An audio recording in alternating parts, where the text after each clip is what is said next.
Elementos del contrato de compraventa. Dentro del contrato de compraventa nos encontramos con tres tipos de elementos: elementos personales, elementos reales y elementos formales. Vamos a ver cada uno de ellos por separado. Elementos personales. Dentro de los elementos personales tenemos a las personas, que son el vendedor y el comprador.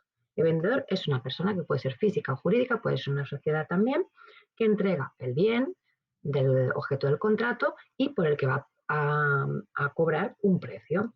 Y el comprador es también una persona física o jurídica, quiere decir que tiene capacidad civil, que puede ser una empresa, que lo que hace es que recibe ese bien y lógicamente al recibirlo tiene que pagar un precio al vendedor.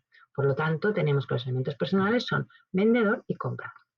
Luego tenemos, por otro lado, los elementos reales. Los elementos reales son el objeto o bien del que se trata el contrato y el precio. El objeto es lógicamente el bien que interviene. Normalmente suelen ser bienes muebles, pero también puede ser algún tipo de bien inmueble que se ha adquirido para obtener un ánimo de lucro, porque recordemos que los contratos de compra-venta normalmente los bienes se compran para revenderlos con ánimo de lucro, es decir, para obtener un beneficio por esa reventa. Y el otro elemento real es el precio. El precio es la cantidad de dinero o signo que le represente y que el vendedor va a recibir del comprador a cambio del bien. El precio siempre tiene que ser cierto y determinado. Luego tenemos los elementos formales.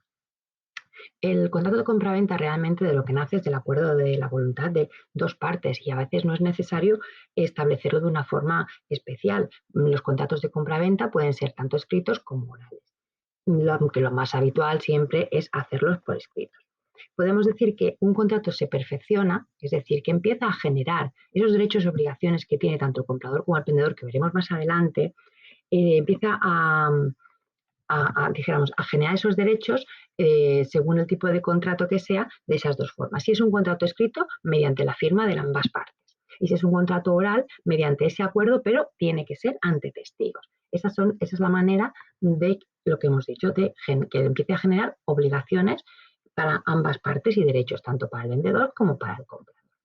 Por lo tanto, resumiendo, podemos decir que los contratos de compra-venta tienen tres tipos de elementos: personales, reales y formales. Los personales son vendedor y comprador, los reales objeto y precio, y los elementos formales tiene que ser que genera derechos y obligaciones, el escrito cuando es firmado y el oral cuando es un acuerdo.